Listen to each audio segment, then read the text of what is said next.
Dear viewers, welcome to this new episode of Sustainability Talk. Today we have a new guest with us, Mr. Stephen Goldie. You are advisor in Al Ain municipality. Yes, city planning advisor. City planning, wonderful. Actually, we have today a very special interview with you. Thank you. Because this is, today we are talking about issues that are directly related to sustainability. And of course, when we say sustainability, it's a broad issue that we just said sustainability. But what we are interested in today to talk with you about is the city itself. And we want to, before going to this issue, the city itself, we would like to ask you why UAE has to consider sustainability in its cities. Why should, there are many other countries that they never considered this issue at all. Why do you think UAE shall follow the opposite way? Why shall UAE be a sustainable country? Well, first of all, I think all countries do consider sustainability. But before I get to that point, I should say I'm here simply as a subject matter expert. I'm not a representative of Al Ain Municipality or the Department of Municipal Affairs. So these are my opinions, they're not official opinions. Okay, that's fine. Yeah. But all countries have to be sustainable. Okay. Sometimes the politicians don't like the words that get used. They think they don't sell or they don't market or they don't like them, but they have to be. We talk about sustainability. We talk about measuring sustainability by triple bottom line. So we talk about economic sustainability, social sustainability, and environmental sustainability. Now, they're all completely interrelated, but it helps us to understand if we separate them out. Now, if a country's not economically sustainable, then it'll run out of money. And that's what happened to Greece in 2013. It ran out of so much money, it's needed 240 billion euros to get it back on track over about 5 years. And it has to go through a major austerity program. It's got to privatise government assets, and it's got to do a whole bunch of structural reforms. All the rest of the money won't come. It comes in instalments. 240 billion? I've got no idea how many schools and hospitals that is. Oh my God, yeah, it's too much. It's a massive amount of money. Yeah. Right? So if a country's not, and thankfully these days you have that ability to get a bailout from your neighbours and things like that. Who knows what would have happened if they hadn't got that? Well, in fact, we probably do know, and that leads me to the next point. That's social sustainability. That's when the people rise up against the government. And we've seen that recently too. Tunis first, and Egypt and Libya, and ongoing protests in other parts of the world, and still protests in Greece about how tough the austerity measures are. So the social sustainability is often related to the economic sustainability, but it feeds through in other ways. For example, in Egypt, no jobs. But no jobs also mean no marriage prospects because of the way the culture of the place is. And sometimes the government responds to the economic problems by overtaxing people. Yeah, but so this they is, push them down. Stephen, this is, you are referring to, that's fine, you are referring to other countries, but we are interested in the UAE situation itself. Absolutely. Why UAE has to be sustainable? What are the requirements or the things that makes the sustainability a must for UAE? As I say, every country has to be sustainable or it ceases to be a country. That's the bottom line. Okay, but let's get to environmental sustainability, because economic sustainability and social sustainability are not my expertise. Okay, I'm a town planner, an urban designer. My expertise is in environmental sustainability. And there the danger isn't just to a country, the danger is to the whole planet. Environmental sustainability is the second biggest problem facing human civilization. Okay, the first, of course, is still nuclear annihilation, proliferation of nuclear weapons and the threat that they might be used. And if they are used, it's over in 24 hours, 48 hours, everybody dead. Environmental sustainability is not quite as big a problem as that, but it's the second biggest problem. Okay, because we're talking natural disasters that can wipe out thousands of people. We're talking perhaps the misuse of scientific knowledge to try and deal with environmental sustainability, and then that going wrong as well. So things have been talked about, seeding things in the atmosphere and so on. Any of those could go wrong. And a country that isn't environmentally sustainable risks not being economically sustainable, because crops fail or other things go wrong, or they can't provide water or food or whatever else it may be to the country, and that risks social sustainability. So they're all interrelated. And of course, environmental sustainability is the one that you and I are most interested in. Now, with environmental sustainability, the risks can become apparent very dramatically, like in the Fukushima failure in March 2011, followed by the tidal wave, which was bigger than they'd ever expected. So there are things happening on the planet to make the disasters bigger, and they're having impacts that we didn't expect. Even the fact that rainfall figures in many areas of the world are rising means that flood protections are inadequate. Okay, yeah. So all of this is environmental sustainability. And of course, the issues can be slow as well, not just dramatic like Fukushima. They can be slow like the air pollution issues in Beijing, where social unrest is starting. But see, if you because of the pollution issues. If you consider there are large countries like India, China, right? Yes. So they, of course, most of those countries, as you are saying, they try to achieve sustainability, but there are different ways how they do that, and how effective are their methods, right? Absolutely, yes, yes. In case UAE, it's a very young, what shall I say, young urban nation. Yes. Because if you go back like 30, 40, 50 years ago in general, UAE had small cities, and suddenly, because of this economic growth, we have got huge and very sudden growth. Yes. And now we have big cities like Dubai, Sharjah, Abu Dhabi, Al Ain. All these are grown, and now they are multi-million cities, right? And so the issue here is, I think it is more urgent to consider, because the growth from like Dubai, for example, when it's if you go back 50 years ago, I mean, the population only a few thousand. Yep. Okay. Now you have over 2.5 million. Yep. So imagine if this growth continues. So this issue should be. I understand that other countries, they are applying different methods, but you are working in Al Ain municipality. Yes. Which kind of measurements, which kind of policies, plans that you adopt in order to achieve these goals with, well, as I said, I'm talking generally about sustainability, not particularly about Al Ain. Yeah, tell me now, but generally in about sustainability. UAE situation. So you're talking really what can municipalities do about environmental sustainability? Yeah, for example. Well, I think at the level of the city and of the town, that sustainability through planning, and while I'm focusing mostly on environmental, it has economic and social impacts.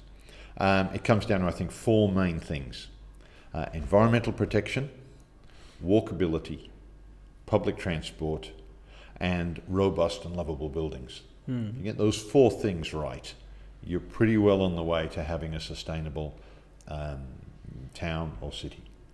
Environmental protection has to come first. Most of what town planning is about working out the optimum arrangement of land use. I'm not talking about urban design at the moment, I'm talking about urban planning. And that's the optimal arrangement of land use for a city-side area. Well, it can be everything from a smallish neighbourhood up to a city-sized area, or even to a region.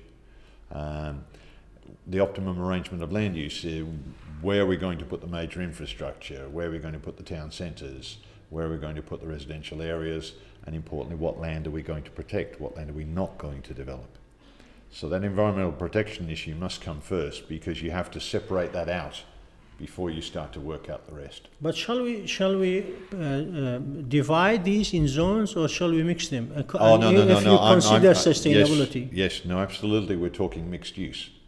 Yeah. But mixed use still has structure. Okay, it's not every use is mixed on every site.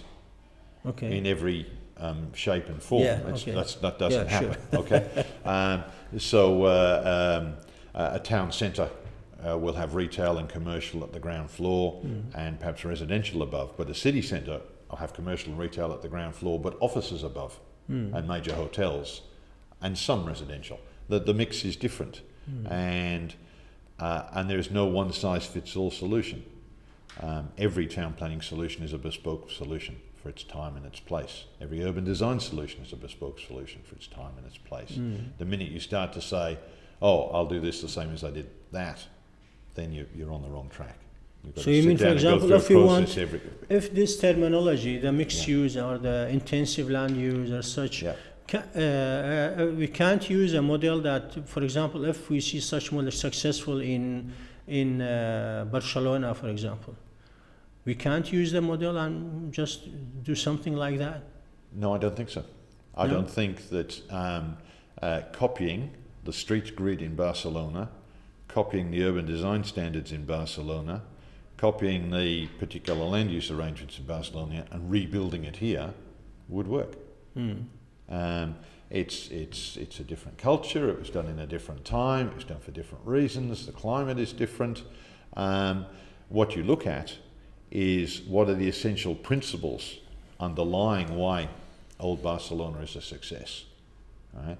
A tight, interconnected street grid, walkable environment, active mixed use on the ground floor, relatively high residential density, relatively high jobs density, very attractive, pleasant open spaces at good locations, a good transport network. They're principles. Yeah, but to say that you can take those principles in exactly the pattern that has been done in Barcelona and put them somewhere else, that's not necessarily right. But see, the issue here, you've just mentioned about the walkability, transportation, these issues, and they are, if you look at them in the whole world, there are so similarities between them. We have the thing that we have the issue here, that we have the climate is something very special. Yes. So if you introduce issue of walkability and transportation, they are so conflicting here, so difficult, that you ask people to walk 5 kilometers, 3 kilometers, it's almost impossible. Nobody will do that. No, they won't. But I didn't say that you should walk 5 kilometers or 3 kilometers, okay? So we dealt with environmental protection. A city that's not walkable when the weather is pleasant, in my opinion, isn't really a city. But you hit upon that key point for Abu Dhabi, Dubai, Al Ain and so on, the pleasant weather, okay? But just because it's unpleasant for months of the year doesn't mean that it shouldn't be designed to be walkable when the weather is pleasant. Then there are things that a municipality can do to extend that period of pleasantness, okay? For example, in Australia, most town centres and city centre streets where the shopping is have awnings protecting out over the street. And because either you've got hot sun or you've got pouring rain. Yeah, that's pretty well Australia, okay? So those awnings serve two functions. They're not like canvas awnings, they're heavy metal awnings normally with good drainage. So they give you good sun protection. They allow the businesses to advertise on the edge of the awning, which pushes their advertising out closer to the street. And when the rain pours, it takes the rain away and you can walk dry and still do your shopping. It's black and white. Yeah. So if you didn't do that, then lots of Australian town centres would be unwalkable. But it's a fairly simple fix. And quite often, and I've done this in some places too to improve them, the municipality then puts lighting underneath those awnings that's run by the municipality. So it's under the awning owned by the shopkeeper, but the lighting is run by the municipality. And that way the lighting all turns on at the same time, turns off at the same time as a consistent quality. and under the awning is nice and bright. So the safety's improved and people come out later, the shops can stay open later, or the restaurants can stay open later, and the fact that the retail shops in between are closed doesn't mean it feel unpleasant because you have this well-lit under awning area to go through. So you can make walkability better. And I agree, lots of town planners don't even know the basics, and urban designers for that matter, know the basics of how to get walkability right. But a short walk, people walk very close to 80 metres a minute. So 5 minutes is 400 metres, 10 minutes is 800 metres. You really shouldn't be asking people to walk more than that 10-minute walk. And I would say in the environment we're talking about here, more than 5 minutes is really but what shall you do? You have now you have a city like Dubai, okay? And Dubai is, Dubai will soon, in 2020, will be, hosting the Expo, which is a very unique situation maybe in the whole Middle East and Africa. They didn't host this before. Yes. So this is a big challenging issue. And what shall Dubai, what shall we do in order to achieve this unique situation for Dubai to be, the real smart and unique city? Yeah, before I move on to that, I think it is important to understand that the walkability and the public transport and the buildings are connected in the conceptual level. Obviously they're connected physically, you walk and you catch a bus and you go to a building, but conceptually they're linked as well. Okay, so and also the municipality, while it might be responsible for public transport, is responsible for the walking environment, and it is responsible for most of the things to do with buildings. Okay, and it works closely. The town planners in local government and at the emirate government level work very closely with Department of Transport. I certainly do in Abu Dhabi, and so if the municipality is getting the street layout right, the location of the shops right, the schools, the community facilities, places of worship, as well as the design and construction of the footpaths. How many times you try to follow a footpath and it goes nowhere, or it hits a black wall, or there's a post in the middle of it, or it doesn't end at a pram ramp when you want to cross the road, whatever. Okay, all of that's going to be well designed at the very basic level. This is something graduates should be able to do the minute they walk out of university. And I've talked about increasing the period of use. Here we're talking about trees, but we might be talking about mist sprays, other things, lighting so people can walk at night. But if you get a good short walk to public transport, it's no good if you're then waiting for an hour for a bus. Right? Okay, Steve, but this issue is, a challenging issue that the municipality in general, and the different authorities related, they are trying to solve. But now we have this is the everyday problem. I think they try to do something with it. But we have, from this side, you have the established city that been grown in several decades. And maybe many things they didn't consider at the beginning. Now they are trying to integrate these things. So the issue here is actually the challenging issue that I am talking about is for Dubai, especially for Dubai, to be a unique city in 2020. We have officially we have so many titles that we are calling as Expo City, Smart City, Livable City, Future City, and all of them actually all these terminologies. They targeting one basic thing, that the city will be an example, an international example in sustainability. So this is a challenging issue that we have an existing city with all the different projects and things planned that have been done before. And now we have this targeting, this goal that we want to achieve. So what shall we do in general, and specifically the municipality, and of course other authorities, in order to achieve this goal? This is a big question. It's a big question, but it's a fairly simple answer. The simple answer is good planning and good design. Now, unfortunately, some people think that in saying that, I should be able to grab a pencil and draw something here and it's solved. It's not. We're talking years of work to come up with a good plan for something. Even a relatively simple place. I led the design process for a place called Northancliffe in just near Sydney Airport, okay, 20 years ago. And that initial strategic planning phase took a year. Then the statutory planning phase took about 5 years.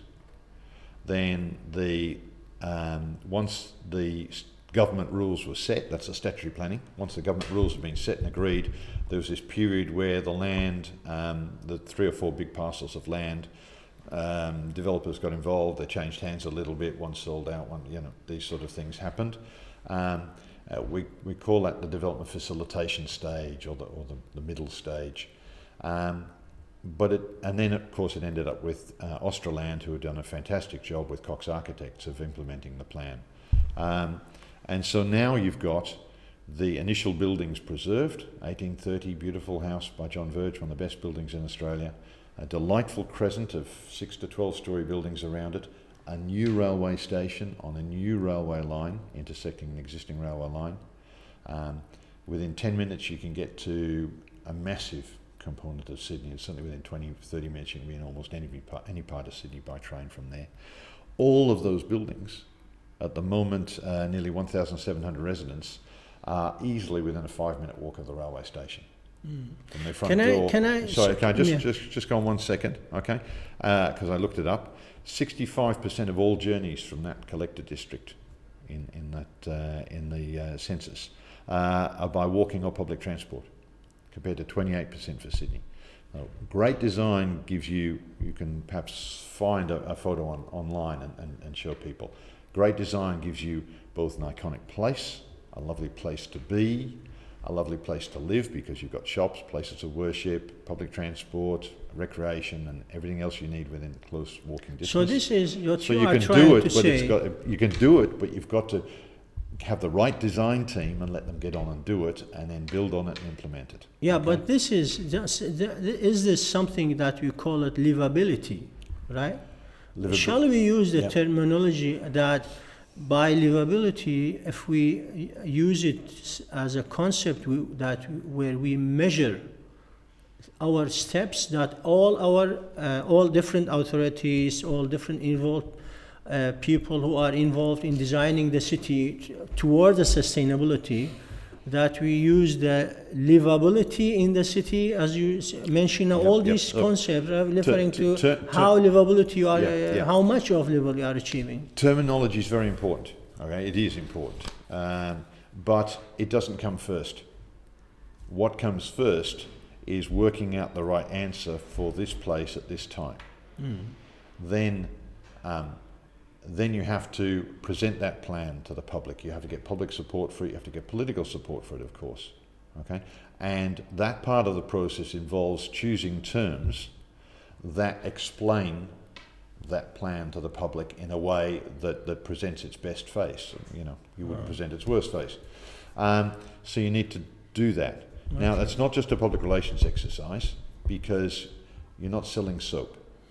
Okay, no, definitely you're selling something much, much more important, which is how people are going to live and how their children are going to live. Yeah. And their biggest investment is normally their house or their villa.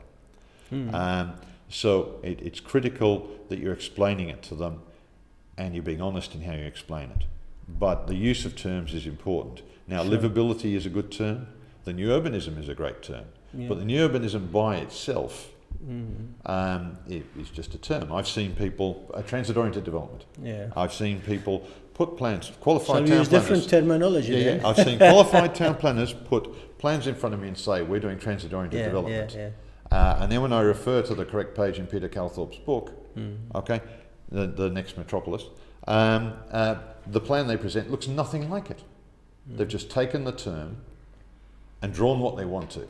Okay, so I'm very careful about being terminology led, right?